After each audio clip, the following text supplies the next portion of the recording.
লাগছে তো, আমাকে ছাড়ো, কেউ দেখে ফেলবে তো। হ্যালো বন্ধুরা, কেমন আছো তোমরা সবাই? আশা করি অনেক অনেক ভালোই আছো। আর তোমাদের ভালোবাসায় আমিও অনেক ভালো আছি, কারণ তোমরা আমাকে যে পরিমাণে ভালোবাসা দিয়েছ এবং সাপোর্ট দিয়েছ তা আমি কোনোদিন ভুলতে পারবো না। তাই তোমাদেরকে মজা দেওয়ার জন্য আবারও একটি নতুন গল্প নিয়ে হাজির হলাম। গল্পটি শোনার মতো, আশা করি তোমাদের দাঁড়িয়ে যাবে এবং তোমরা হাতের কাজ করতে সবাই হেডফোন নিয়ে বসে যাও। যদি আমার গল্প শুনে মজা পাও তাহলে অবশ্যই আমার চ্যানেলটি সাবস্ক্রাইব করবে। তো চলো বন্ধুরা, আমরা কথা না বাড়িয়ে আসল গল্পে চলে যাই। চৈত্রের শেষ দিন, খররৌদ্রে পুড়ছে গ্রামের মাঠঘাট। সোনালি ফসলের ঘ্রাণ মিশে আছে বাতাসে, আর গাছের পাতায় পাতায় ধুলোর স্তর জমে আছে। দূর থেকে ভেসে আসছে কিষাণীদের গানের সুর। তাদের কণ্ঠে ক্লান্তি থাকলেও গানের সুরে এক ধরনের প্রাণচাঞ্চল্য রয়েছে। মালঞ্চপুর, এই ছোট্ট গ্রামটি এমনিতেই শান্ত, কিন্তু আজ যেন একটু বেশি নীরব। কারণ আজকের দিনটি ব্যতিক্রমী। গ্রামের এক পুরনো জমিদার পরিবারের ছেলে লেশব অনেক বছর পর বিদেশ থেকে বাড়ি ফিরেছে। সে ছোটবেলায় গ্রাম ছেড়ে চলে গিয়েছিল, শহরে পড়াশোনা করেছে, তারপর বিদেশে পাড়ি জমিয়েছে। এত বছর পরে সে আবার ফিরে এসেছে তার দাদুর আদেশে। লিশবের দাদু রামনারায়ণ সিংহ গ্রামের সবচেয়ে প্রভাবশালী মানুষ। বয়স ৯০ বছর ছুঁই ছুঁই, কিন্তু এখনও তার কণ্ঠে শক্তি আর ব্যক্তিত্বের প্রভাব অটুট। তিনি চাইছেন লিশবে এইবার গ্রামে ফিরে এসে সংসার পাতুক, তার বংশের ধারাবাহিকতা বজায় থাকুক। লিশবের গ্রামে ফেরা নিয়ে গ্রামের মানুষের কৌতূহলের শেষ নেই। বিশেষ করে গ্রামের মেয়েদের মধ্যে গুঞ্জন উঠেছে, এই শহুরে ছেলে কেমন হবে? সে কি আদৌ গ্রামকে আপন করে নেবে? লিশব গ্রামের পথ ধরে হাঁটছিল। কাঁচা রাস্তার দুধারে তালগাছ, সুপারির সারি। কোথাও কোথাও বাঁশঝাড়ের ছায়ায় একপাল গরুমহিষ জিরিয়ে নিচ্ছে। এই পথেই সে প্রথমবার মেঘলাকে দেখে। মেঘলা গ্রামের স্কুল শিক্ষকের মেয়ে। বয়স ২৩-২৪। হালকা ফর্সা গায়ের রং, বড় বড় চোখ আর মিষ্টি হাসির মেয়ে। সে তার গরুগুলোকে নদীর ঘাটে নিয়ে যাচ্ছিল। লিশবের সঙ্গে তার প্রথম দেখা হয়েছিল এক অদ্ভুত পরিস্থিতিতে। একটা ছোট্ট বাছুর রাস্তার মাঝখানে এসে পড়েছিল, আর ঠিক তখনই লিশবের গাড়ি সেই পথে আসছিল। বাছুরটিকে বাঁচাতে মেঘলা ছুটে এসে গাড়ির সামনে দাঁড়িয়ে পড়ে। লিশব আচমকা ব্রেক কষে গাড়ি থামায়। ধুলো উড়ে গিয়ে তার গায়ের শার্ট ময়লা হয়ে যায়। বিরক্ত হয়ে গাড়ি থেকে নেমেই বলে, এভাবে গাড়ির সামনে এসে দাঁড়ানো কি বুদ্ধিমানের কাজ? মেঘলা চোখ গরম করে বলল, আপনার গাড়ি আসার কথা বাছুরটা জানত না। আপনি তো মানুষ, আপনি একটু দেখে চলতে পারেন না? লিশব হতভম্ব হয়ে গেল। শহরে সে মেয়েদের থেকে এমন কথা শোনেনি কখনো। কিন্তু এই মেয়ে তার সামনে বুক চিতিয়ে দাঁড়িয়ে সাহসের সঙ্গে কথা বলছে। লিশব বুঝতে পারল, এই গ্রামে সে নতুন হলেও সবাই তাকে মাথায় করে রাখবে না। বিশেষ করে মেঘলা তো একেবারেই ভয় পায় না। এরপর কয়েকদিন কেটে গেল। লিশব ধীরে ধীরে গ্রামের পরিবেশের সঙ্গে খাপ খাইয়ে নেওয়ার চেষ্টা করছে। কিন্তু সে লক্ষ্য করল, গ্রামের অনেক মানুষ এখনও জমিদারের ক্ষমতার ভয়ে চুপচাপ থাকে। তার দাদু এখনও গ্রামের উপর কর্তৃত্ব চালায়, যা সে পছন্দ করছে না। এদিকে মেঘলার বাবা চান না তার মেয়ে এই শহুরে ছেলের সংস্পর্শে আসুক। তিনি জানেন শহরের ছেলেরা আসে যায়, আর গ্রামের মেয়েদের জীবন নষ্ট হয়। কিন্তু ভাগ্যের খেলা যে অন্য কিছু লিখে রেখেছে তা কেউ জানত না। গ্রামের মেঠোপথে হাঁটতে হাঁটতে লিশব বুঝতে পারছিল, এই গ্রাম তার চেনা শহর থেকে কত আলাদা। এখানে কোনো তাড়া নেই, ব্যস্ততা নেই, সবকিছুই যেন ধীরে ধীরে বয়ে চলে। কিন্তু তার মনে একটা প্রশ্ন বারবার উকি দিচ্ছিল, এই গ্রামে কি সে সত্যিই মানিয়ে নিতে পারবে? লিশবের দাদু রামনারায়ণ সিংহ তাকে গ্রামের দায়িত্ব বুঝে নিতে বলেছিলেন। কিন্তু সে এখনও সিদ্ধান্ত নিতে পারেনি। একদিন বিকেলে সে হাঁটতে বের হয় উদ্দেশ্যহীনভাবে। পথের ধারে গাছের নিচে কিছু ছেলেমেয়ে মাটিতে বসে পড়াশোনা করছে। তাদের সামনে বসে আছেন একজন মহিলা, মেঘলা। মেঘলা গ্রামের গরিব শিশুদের পড়াচ্ছিল। নিজের বাবার স্কুলের পাশাপাশি সে বাড়তি সময় দিয়ে এই শিশুদের শিক্ষিত করার চেষ্টা করছে।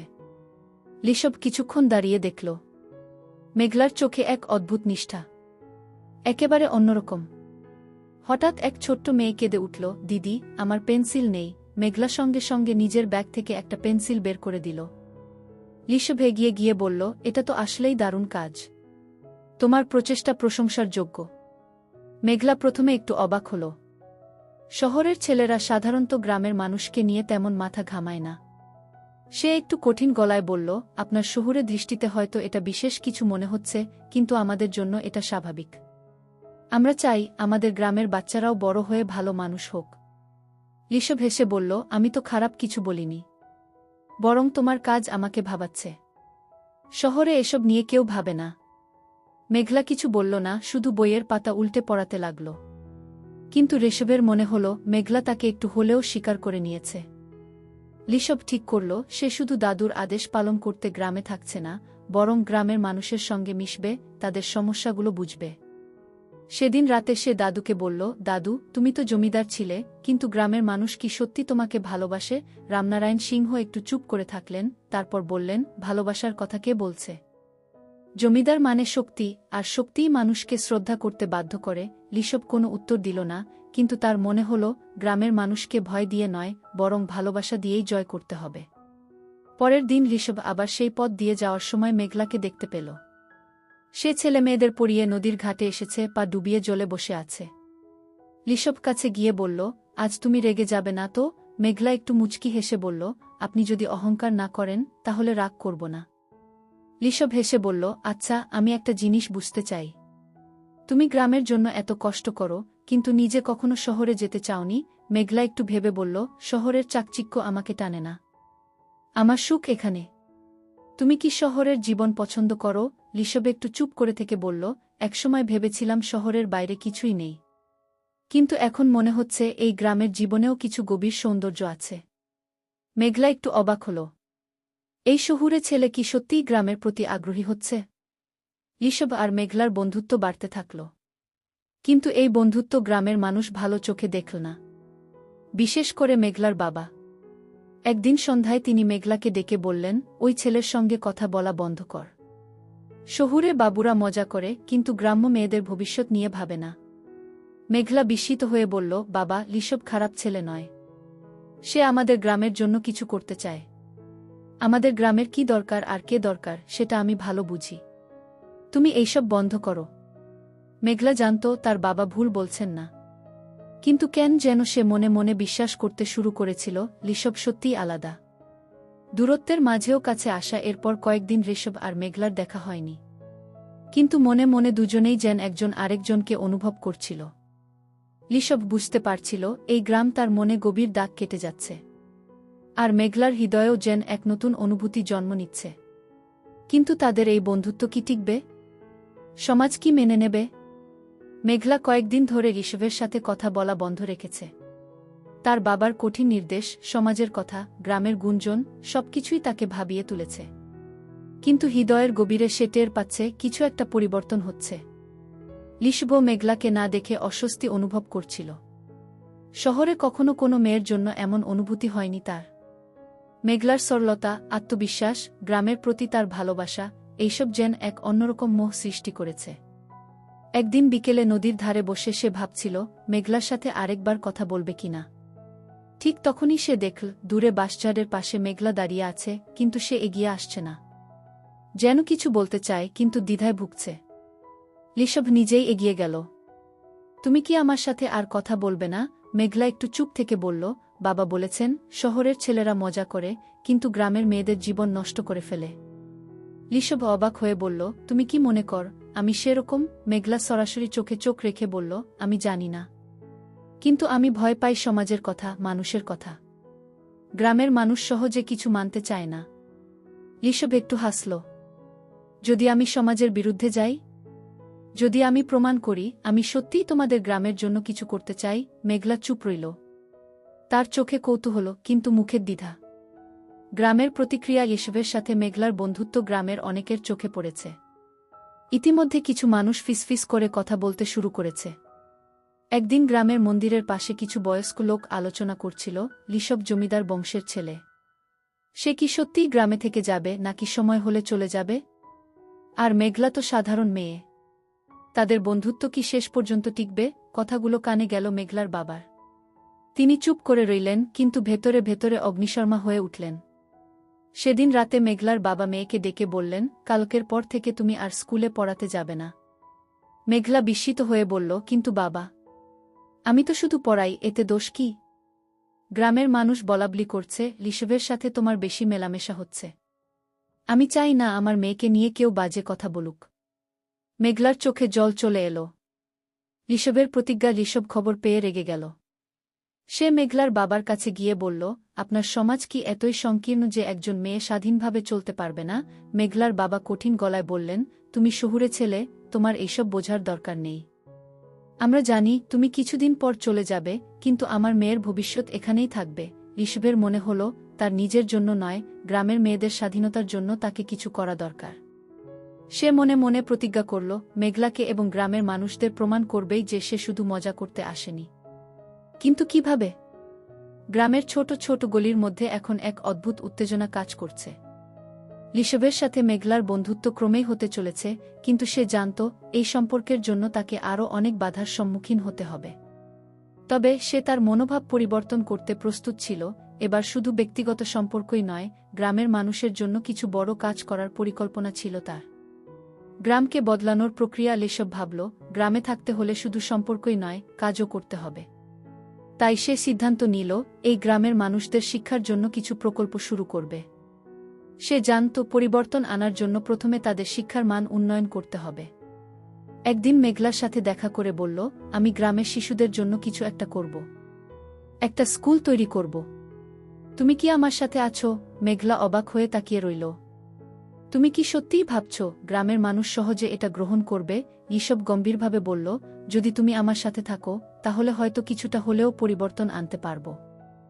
মেঘলা কিছুক্ষণ চুপ থেকে বলল, আমি তোমার পরিকল্পনায় আছি, তবে গ্রামবাসীদের বিশ্বাস অর্জন করতে হবে। তাদের মানসিকতা পরিবর্তন করতে হবে। ঋষভ নীরবে মাথা নাড়ল। তার মনে ছিল মেঘলা একাই এই কাজটা করতে পারবে না, তাকে সাহায্য করতে হবে। এদিকে মেঘলার বাবা গ্রামে এক গুরুত্বপূর্ণ ব্যক্তি, এবং তার কাছে কেবল সামাজিক নীতি নির্ধারণই নয়, অনেক কিছুই নির্ভর করে। তার মেয়ে শহরের ছেলে ঋষভের সাথে সম্পর্ক রাখছে, এটা গ্রামে কিছু মানুষের কাছে ভালোভাবে নেওয়া হয়নি। একদিন মেঘলার বাবা স্থানীয় পঞ্চায়েতের বৈঠকে বসেছিলেন। তিনি ধীরে ধীরে বললেন, এখনও আমাদের সমাজে কিছু ভুল ধারণা রয়েছে। আমি আমার মেয়েকে সঠিক পথ দেখাতে চাই। শহরের ছেলেরা কখনো আমাদের মতো গ্রামের মেয়েদের সম্মান দিতে জানে না। গ্রামের অভিজ্ঞানীরা একে একে মাথা নেড়ে সমর্থন জানালেন, কিন্তু একজন বৃদ্ধ বললেন, এটা শুধু মেয়েদের জন্য নয়, পুরুষদেরও সম্পর্কের ক্ষেত্রে দায়িত্বশীল হতে হবে। যদি ঋষভ সত্যিই আমাদের জন্য কিছু করতে চায়, তবে তাকে তার কাজে প্রমাণ দেখাতে হবে। এ কথা শুনে মেঘলার বাবা একটু থেমে গেলেন। তবে তিনি এই সম্পর্কের ব্যাপারে কিছুই বললেন না। ঋষভ জানত মেঘলার পরিবারের সাথে সম্পর্কের জায়গায় এখন কিছুটা দূরত্ব সৃষ্টি হয়েছে। তবে সে নিজের সিদ্ধান্তে অনড় ছিল। সে সিদ্ধান্ত নিল, প্রকল্প শুরু করার আগে কিছু কাজ শুরু করবে যা গ্রামবাসীদের চোখ খুলে দিতে পারবে। সে স্থানীয় কিছু যুবককে নিয়ে এক প্রকল্প শুরু করল, গ্রামে বিদ্যুৎ পৌঁছানো, স্যানিটেশন ব্যবস্থার উন্নতি এবং পানীয় জলের ব্যবস্থা করা। মেঘলা যখন জানতে পারল, তখন তাকে ঋষভের উপর আরেকটি বিশ্বাস তৈরি হল। তুমি সত্যি এই কাজগুলো করতে চাচ্ছ? ঋষভ অল্প হেসে বলল, আমরা একে অপরকে বিশ্বাস করলে তো চলবে না। কাজের মাধ্যমেই আমাদের সম্পর্ক দৃঢ় হতে হবে। একদিন যখন ঋষভ এবং মেঘলা প্রকল্পের কাজ নিয়ে আলোচনায় ব্যস্ত ছিল, তারা খবর পেল যে মেঘলার বাবা গুরুতর অসুস্থ। মেঘলা অস্থির হয়ে বলল, তুমি এখানে থাকো, আমি বাবার কাছে যাচ্ছি। ঋষভ তার হাত ধরল। তোমার বাবা যদি তোমার সাথে থাকে, তবে তুমি সাহসী হবে। আমি জানি তিনি একসময় বুঝবেন আমাদের কাজের উদ্দেশ্য। মেঘলা ঋষভের কথা শুনে তার ভেতর কিছু একটা অনুভব করল। গ্রামের পরিস্থিতি কঠিন হতে থাকলেও ঋষভ এবং মেঘলা একে অপরকে আরও ভালোভাবে বুঝতে শিখল। তাদের মধ্যে বন্ধুত্ব, সহমর্মিতা এবং ভালোবাসা আরও দৃঢ় হতে শুরু করল। সেদিন যখন মেঘলার বাবা সেরে উঠল এবং ঘরেই ফিরে আসছিলেন, মেঘলা তার কাছে গিয়ে বলল, বাবা, আমি ঋষভের সাথে কাজ করতে চাই। আমাদের গ্রামে কিছু পরিবর্তন আনা দরকার।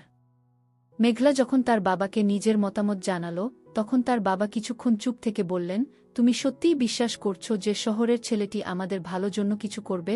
মেঘলা হাসতে হাসতে বলল, বাবা, ভালোবাসা এবং বিশ্বাসই আমাদের শক্তি। আমি বিশ্বাস করি আমাদের কাজ একদিন সফল হবে। ঋষভ ও মেঘলা একে অপরের পাশে দাঁড়িয়ে গ্রামকে বদলানোর পথে অগ্রসর হতে থাকল। এই অধ্যায়ে ঋষভ এবং মেঘলা একে অপরের পাশে দাঁড়িয়ে গ্রামে পরিবর্তন আনতে শুরু করেছে। তাদের সম্পর্ক গভীর হচ্ছে, তবে নতুন চ্যালেঞ্জের মুখোমুখি হচ্ছেন তারা। গ্রামের মানুষজন ঋষভ এবং মেঘলার কাজের পরিবর্তনগুলো আস্তে আস্তে দেখতে শুরু করেছিল। লিসবের শিক্ষা প্রকল্প, পানি সরবরাহের ব্যবস্থা এবং নতুন স্যানিটেশন ব্যবস্থাগুলো গ্রামে কিছুটা হলেও জীবনযাত্রার মান উন্নত করেছিল। তবে গ্রামের অভ্যন্তরীণ বিরোধ এবং মেঘলার বাবা এখনও পুরোপুরি মানতে রাজি ছিলেন না। একদিন মেঘলার বাবা, যিনি পুরোপুরি লিসবের প্রতি সন্দিহান ছিলেন, এক অদ্ভুত ঘটনা ঘটলেন। গ্রামের পঞ্চায়েত সভায় যখন অন্যরা নতুন প্রকল্পের জন্য আলোচনা করছিল, তখন তিনি নিজেই উঠে দাঁড়িয়ে বললেন, এখন আমি সত্যিই বুঝতে পারছি, পরিবর্তন সত্যিই দরকার। আমরা যদি গ্রামের উন্নতি চাই, তাহলে আমাদের কিছু নতুন ধারণাকে গ্রহণ করতে হবে। লিসবের প্রস্তাবনা আমাদের কাজে আসতে পারে। গ্রামের পঞ্চায়েতের বাকি সদস্যরা একে একে মাথা নেড়ে সহমত জানালেন। একে অপরের দিকে তাকিয়ে তারা বুঝতে পারল, প্রকৃতির মতো মানুষের মানসিকতাও পরিবর্তন হতে পারে, শুধু প্রয়োজন ছিল দৃষ্টি পরিবর্তনের। লিসবের মনের মধ্যে ছিল মেঘলার প্রতি অগাধ ভালোবাসা। সে জানত, যদি তার কাজ সফল হয়, তাহলে মেঘলার বাবাকে সন্তুষ্ট করা সম্ভব হবে। মেঘলা এবং তার পরিবারকে আরও কাছাকাছি আনার জন্য সে এক দুঃসাহসিক প্রস্তাবনা দিল। আমি এখন সব কিছু পরিপূর্ণভাবে করতে প্রস্তুত। তবে এই সব কাজের পেছনে যাদের মনোভাব, তাদের জন্য আপনাদের সমর্থন দরকার। আপনি যদি মেনে নেন, আমি শুধু গ্রাম নয়, পুরো সমাজে নতুন একটি দৃষ্টিভঙ্গি এনে দেব। মেঘলার বাবা কিছুক্ষণ চুপ থেকে বললেন, তুমি যদি সত্যিই আমাদের পাশে থাকো, তাহলে আমি তোমার সিদ্ধান্তকে গ্রহণ করব। মেঘলা এবার তার বাবা এবং গ্রামের লোকজনের সামনে দাঁড়িয়ে বলল, যখন আমরা একে অপরকে বিশ্বাস করি, তখন সব কিছুই সম্ভব। আজ আমি লিসবের পাশে আছি, শুধু তার জন্য নয়, বরং আমাদের গ্রামের উন্নতির জন্য। আমি জানি আমরা একসাথে অনেক কিছু করতে পারব। গ্রামের লোকজনের মধ্যে অনেকেই তাদের সিদ্ধান্তের প্রতি সম্মান প্রকাশ করল। কিছুটা হতাশা এবং ভয় ছিল, কিন্তু মেঘলা এবং লিসবের দৃঢ়তার কারণে তারা একে অপরকে গ্রহণ করতে শুরু করল। লিসব ও মেঘলা শেষ পর্যন্ত একে অপরকে প্রমাণ করল যে ভালোবাসা, বিশ্বাস এবং একত্রে কাজ করার ইচ্ছা মানুষকে অসীম শক্তি দান করে।